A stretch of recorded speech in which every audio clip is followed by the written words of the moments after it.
We're on part 2 of the Era 7 West and Industrialization Study Guide. So question 9 is, what effect did barbed wire have on the West? Well, it pretty much ends the open range. So back then, all those years ago on the Great Plains, your cows, your cattle, they just pretty much roamed and you had your mark on them. But with the introduction of the sheep herders and the sheep, farms, what ends up happening is they kind of tear up the ground, they eat it, and there was this big battle between cattle and sheep farmers, and what ends up happening is fencing. And so barbed wire is just a cheap, ineffective way to fence in your land and prevent anyone else's animal from roaming on it. Question 10 is, who the Cross of Gold speech in the political party? No, William Jennings Bryan for the Populist Party or the People's Party, but he's not only just the Populist Party candidate, he also captures the Democrat Party's nomination at the actual convention. So in 1896, he's going to be the Populist and the Democrat Party candidate. And remember, we looked at this political cartoon. It's a very negative political cartoon towards the populists and the Democrats. And the reason is because you got this church burned down. Here's this guy who's got the anarchy flag, and they have taken the cross from the church that they just raided.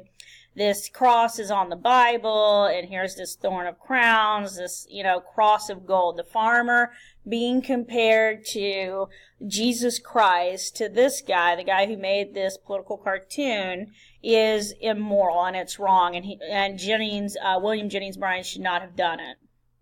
All right. Question 11 is, who was Chief Joseph and why is he important? Chief Joseph is the leader of the Nez Perce, and so what's going to end up happening is, when the white settlers are moving out west, more and more of the American Indians are being forced on the smaller bits of land and reservations. And so Chief Joseph and his tribe, they're trying to comply as much as they can with the United States government, and really it's the Indian Bureau who's actually doing the most with the American Indians out there. That's the government's representatives. Some things happen. Some warriors kill some settlers after the settlers had killed some of them. Chief Joseph is ordered to surrender them, and, chaos ensues. He tries to flee to Canada, and it doesn't work. So he surrenders, and he gives a speech, "I will fight no more forever." So he basically surrenders to live on the reservation system. And in his speech, he more or less explains the plight of the American Indian and how there's just not a whole lot of American Indians left in his tribe. And he realizes if they fight, they will become extinct. So number 12 is, how did the destruction of the buffalo impact American Indians? This is actually buffalo's skull. This is a real picture taken. And you can see, look how many buffalo are being killed. And they're actually taking the skull, they're going to grind it down as fertilizer. That's what this is waiting on. But I mean, when we looked at that picture that showed you all the aspects of the buffalo and how the American Indians used every part, not one part was wasted. When you're killing it this amount, you're talking about an entire species going extinct. So it's their entire livelihood, and without it, they can't survive. And remember, the buffalo soldiers are the ones hunting it down. The government's giving you money if you, turn in the hides and stuff, and it's just a destruction that is senseless and pointless. So what's the Century of Dishonor about? So Helen Hunt Jackson is the actual author of this book, and Helen Hunt Jackson becomes an American Indian advocate. And so what she basically writes in her book is how the U.S. government has broken numerous treaties and deals that they have made with the American Indian tribes. And so she actually goes and she advocates and she writes letters, but she wrote this book. And it's kind of an eye-opening book about, we've done bad things. So it stated the U.S. government had really been the ones breaking the deals and the treaties. And even on her deathbed, here's her letter that she actually writes to the president at the time, and she's still telling him, please continue to help the American Indians and right the wrongs of the past. So number 14 is define the Dawes Act. And the Dawes Act is basically an extension of the Homestead Act, but it's for the American Indians. So if an American Indian is willing to assimilate, and willingness is a very choice word there. They're more or less being forced into assimilation like Tom here. This is an actual American Indian, the Navajo, and we looked at him in class. But they're being forced to assimilate into American way of life. And if you would assimilate and kind of renounce your old ways, your American Indian ways, your culture, your language, your heritage, everything, then you could go ahead and you could get 160 acres of land. The deal, though, on the land is that it's being taken from the reservations. So if Tom agrees to do this, they're going to take 160 acres of land from the Navajo tribe, from the reservation. And so it's really setting up American Indians against American Indians. Because if you're starting to see, well, this guy got 160 acres, and now the tribe has less, you could see other people getting shaky and going ahead and taking this deal that the government's offering. The government really feels that this is going to help American Indians because it's going to force them to live like the American white male, and this is their plan. This is their response to the century of dishonor. It doesn't help. The Dawes Act pretty much kills like the American Indian culture and heritage, and when you look at poverty and you look at all these bad things, the American Indian population really hits high on that. So number 15 is what was the biggest source of conflict between the American settler and the American Indian. This is concept of land ownership.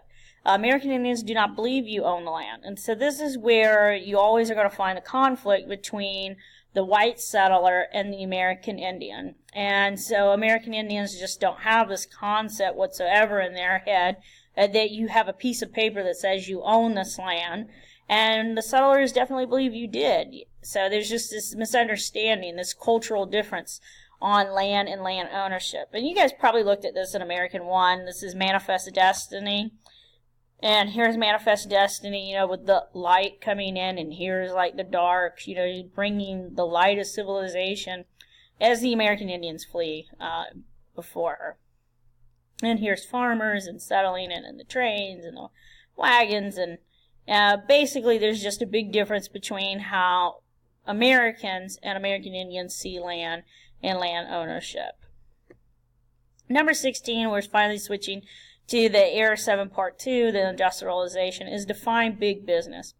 Big business is factories, and it's big business, industrialists, capitalists, those robber barons, the captains of industry, basically controlling the United States economy. They control the market. They control prices. They control the amount of items being produced. They do whatever they want. And they're doing it along with the U.S. government. The government is laissez-faire. They're not really going to be regulating business. And so this is the bosses of the Senate. And if you look at them, they're money bags. And each one of them is like a trust or a big business industry. And you see it on their belly. And these bosses are watching their workers, the United States senators. So it really does suggest that there's a lot of corruption between with our monopolies and our trusts, our big business in our United States government. Number 17 is what is the difference between a trust and a monopoly, and why were these formed? So trust is like a T. You own one aspect from tip to tip, one aspect of an industry. So you don't own the whole thing. You own one part of production. A monopoly is where you own everything that's ever been involved in making that product. So you own everything from the ground up. So a trust is like fingertip to fingertip, and a monopoly is like from the ground all the way up. And so why they're forming trust and monopolies is to control the market, control the economy on pricing and production of an item. And so you got Carnegie over here who is going to actually have the monopoly. He's going to own all aspects of the steel making process, okay? And then you got Rockefeller who's going to have a trust because he's going to own just one aspect of the oil industry. He owns the refinery business. So a monopoly is a vertical because it goes up. It's a vertical integration. And a trust is a horizontal because it goes side to side. And you would look at like Rockefeller with that. Number 18 is industrialists known for a trust and industrialists known for a monopoly. So one of the biggest trusts is going to be Rockefeller's Standard Oil Company. And this is actually his Standard Oil Company political cartoon, reaching out, grabbing everything else. You can see Standard Oil up there. But, and I'll look at what he's grabbing, the United States government. So, that's probably not good. And then we look at the monopoly, and the monopoly would be Carnegie Steel. And eventually, J.P. Morgan will buy Carnegie Steel, and it'll be U.S. Steel, so it changes names. Number 19 is name some beliefs of the robber barons or captains of industry. Robber barons is that negative name. Captain of industry is that positive name that they like to give to themselves. But basically, these men, Rockefeller, Carnegie, Gould, all those guys, they believe in making a product that the American consumer needed. They are smart businessmen. There's something missing in our economy, and they find the product to satisfy our needs. So in order to do that, they are perfectly fine when they want to control the market on paying their workers very little and making their workers have bad working conditions. Because if you actually look at working conditions, and it actually costs you a lot to keep a workplace up and to have happy workers. So they like cheap labor. So they're fine when using immigrant workforce, are paying American workers exceptionally low. They're okay with bribing the government to allow immigration to continue, or to not allow for any law that would limit their profit or limit their competition in how they do things. So they certainly didn't like the Sherman Antitrust Act or the Clayton Antitrust Act, but they would bribe government officials like House, Senate members, presidents. They're even responsible for putting presidents in the White House. They do anything they could to get what they wanted passed and to block anything that they didn't want. And they purposely manipulate the stock market on a regular basis. And so if you look, here are our capitalists, our robber barons, our captains of industry up top, and look at who is holding them afloat. They're workers, they're people. So when you look at what's going on, you're looking at kind of people being put down by these guys. Now these guys don't apologize for what they're doing.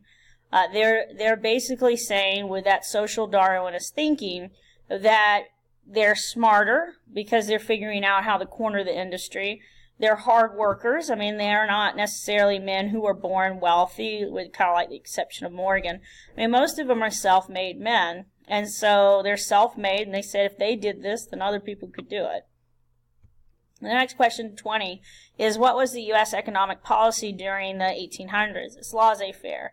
The government is very laid back. They do not get involved in the day-to-day affairs of the economy.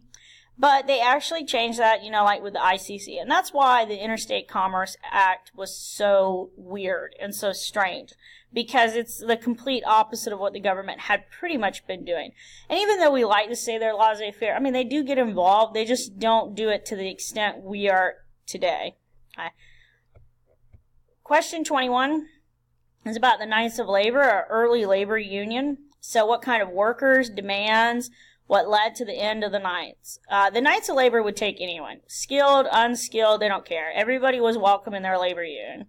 And what they wanted was the three betters: better pay, better hours, better working conditions. And they're on strike. So they refuse to go into work. They're having a meeting. And at the Haymarket Square, there's a riot that breaks out. An anarchist, a guy or a girl, who knows, but someone threw a bomb into the crowd. Police officers were hurt, people were hurt, and because it's just pure violence for violence sake, labor unions really take the rap for this, and they are not going to be popular among the people. Every time people hear of a labor union trying to form, people are scared. You would shelter your kids away from it, because remember, the Haymarket Square riot had happened. So people really don't like labor unions for a really long time because of this one bad incident. It leaves a bad taste in people's mouth. Like, if a union develops, they bring chaos, they bring riots to the area.